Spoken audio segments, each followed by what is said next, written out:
Hello friends, welcome to my channel competitive English with prime United. তো বন্ধুরা, আজ দুপুরবেলা আমি কিন্তু একটা ভিডিও আপলোড করেছি যেখানে আমরা আজকে জানি যে এনআইওএস সংক্রান্ত এনআইওএস অনগোয়িং যে রিক্রুটমেন্ট 11,765 ভ্যাকেন্সির এগেন্সে। তো এখানে এনআইওএস ক্যান্ডিডেটরা থাকবে কিনা, তো সেই নিয়ে মহামান্য বিচারপতি অভিজিৎ গঙ্গোপাধ্যায়ের এজলাসে তো সেখানে কিন্তু মামলাটা ছিল। তো সেখান থেকে এনসিটি এবং পর্ষদ তো দুপক্ষ থেকেই সাবমিশন করার কথা ছিল যে তাদের স্ট্যান্ড কি এনআইওএস নিয়ে।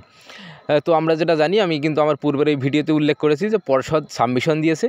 তো সেই সাবমিশনে কী রয়েছে, তো সেটা কিন্তু তখন যে কপি না পাওয়ার কারণে আমি তখন ভিডিওতে দেখাতে পারিনি।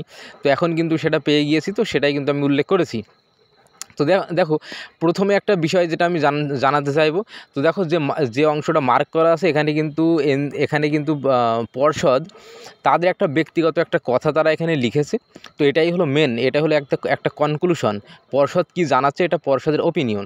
কিন্তু এছাড়াও পর্ষদ কিন্তু এনআইওএসের যে সুপ্রিম কোর্ট থেকে যে অর্ডার যেটা এসেছিল, সুপ্রিম কোর্ট থেকে যে এনআইওএসকে বাদ দিয়েছিল, তো সেখানে 44, 45 এবং 56, 57, 58 এই তিনটে যে প্যারাগ্রাফ, এই তিনটে প্যারাগ্রাফও কিন্তু পর্ষদ তাদের এই সাবমিশনে উল্লেখ করেছে।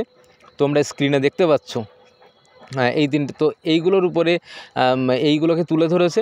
আর তার পাশাপাশি পর্ষদ কিন্তু তাদের নিজস্ব একটা ওপিনিয়ন তারা এখানে জানিয়েছে, তারা কি বলতে চাইছে এনআইওএস নিয়ে। তো চলো সেটা আমি একটু পড়ে শোনাই। দেখো যে বিষয়টা এখানে রয়েছে, দেখো, by dint of what is contained in the paragraph extracted above, any candidate having a training qualification of DLED through NIOS ODL mode for 11 months duration is not entitled to apply for the post of primary teacher। তো তোমরা বুঝতে পারছো যে এর আগেই পর্ষদ কিন্তু 44, 45 এবং 56, 57, 58 যে প্যারাগ্রাফ পর্ষদ এনআইওএসের সুপ্রিম কোর্টের যে জাজমেন্ট কপি, তো সেখান থেকে তারা নিয়ে এখানে ইনপুট করেছে, এখানে অ্যাটাচ করেছে।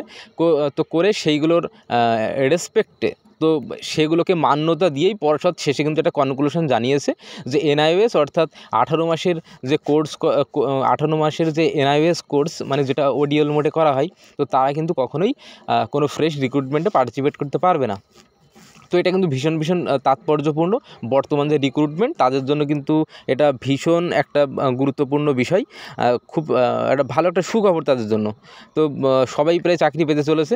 তো যাই হোক, এবার এনআইওএস যারা ক্যান্ডিডেট রয়েছে, এনআইওএসদের পক্ষে অবশ্যই এটা একটু দুঃখজনক, কিন্তু কিছু করার নেই। অবশ্যই নিয়ম শৃঙ্খলা যে কোর্ট রয়েছে তাদেরকে অবশ্যই আমাদের মেনে চলতে হবে। তো কোর্টের ঊর্ধ্বে কিন্তু কেউ না।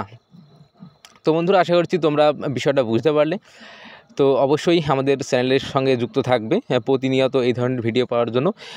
তো আমাদের চ্যানেলের সঙ্গে যুক্ত থাকার জন্য অসংখ্য ধন্যবাদ। আর যারা এখনও যুক্ত নেই, অবশ্যই চ্যানেলটি সাবস্ক্রাইব